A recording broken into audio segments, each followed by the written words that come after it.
Guys, who's going to get to the semi-finals of the Carabao Cup? I don't think any of us really can say. We could go, oh, I want our club to win, they're the best.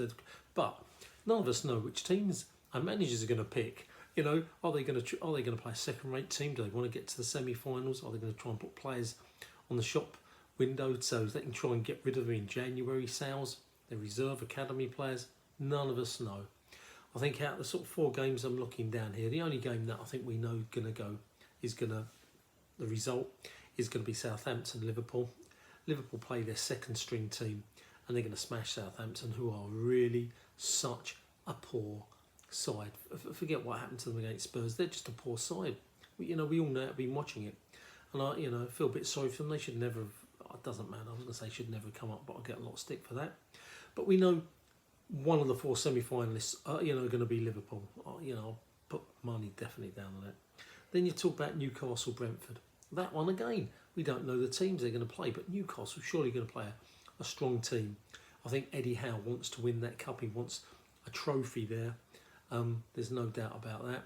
But Brentford, not an easy team. Not an easy team. And you know what? They don't do that great away. So I got that down to Newcastle to win that one. I already have Eddie's game for that one. Then I got the Arsenal Crystal Palace game. We got them twice in 6 days, whatever. We play them in the Carabao Cup tomorrow night, and then we got them in the blasted league. That is you'd never want that to happen. Firstly, we're at home, and then the league row. What one do we want to win the most? I want them both. I don't want any. I want to win a trophy. Arteta needs to win this. What is he going to do? He's going to have on his mind, that he can't afford to lose the league game over the weekend, and if he lets this cup game go, as he keeps letting the cup games go and plays his second string, the crowd are going to get upset with him if he loses against Palace. So a lot of pressure on Arteta. I think he's got to put out a good side, and I think he's got to beat Palace. But if he puts out a lot of second string players and Palace put their first team players out, then I think he'll have a problem. I'll see Arsenal winning that, to be honest, but it does depend on the size. The sides, Tottenham, Man U, that's the hardest one to predict. I think Amorim, I know he's chopping and changing. He's wanting to see his players. He's wanting to see, how they're performing. But you can see the sort of his tactics already. They're playing deep. They're defensive. They're just trying to slow the game, take the game, and then get their opportunity and score. That's what they're doing. Tottenham will just come at them because they're at home.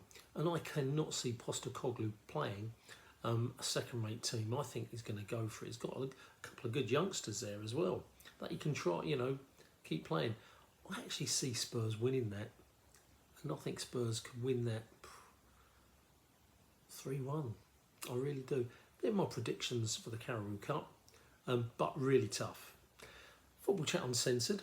Be interesting to hear what you guys think. It's a difficult one because you don't know the teams, but that's the mentality that I sort of got in my head about what the managers are going to be doing. I think Liverpool is the easy one. Eddie Howe wants to win a trophy, and I think they're at home. They're going to go for it. I think Postecoglou, he wants to win a trophy as well. He always says this is the season he's going to win a trophy. Cup finals at home. And I think Amorim won't. I think he might just try a few different players. And Arteta, that's the one I'm not sure about. Because if he puts in a second string team, as he's done in the past seasons, then he will take a lot of pressure from the fans. It's building up at Highbury, Emirates, whatever you want to call it. If he starts tic-tacking around, the fans will, as he did over the weekend, and taking Odegaard and Rice off, silly move. And for him to turn around and say Rice had a niggle, okay, take Rice off, but you should have taken Marino off, not Odegaard, and put Partey into the midfield. That and Nenwari. I'm not saying that, but you should have kept Odegaard with Partey. Arteta, you're starting to tic-tac around like you did last season, and that's losing us points. So you will be under a lot of pressure if you don't win this game tomorrow night. Football Chat Uncensored, Reno talking. What are your thoughts, guys?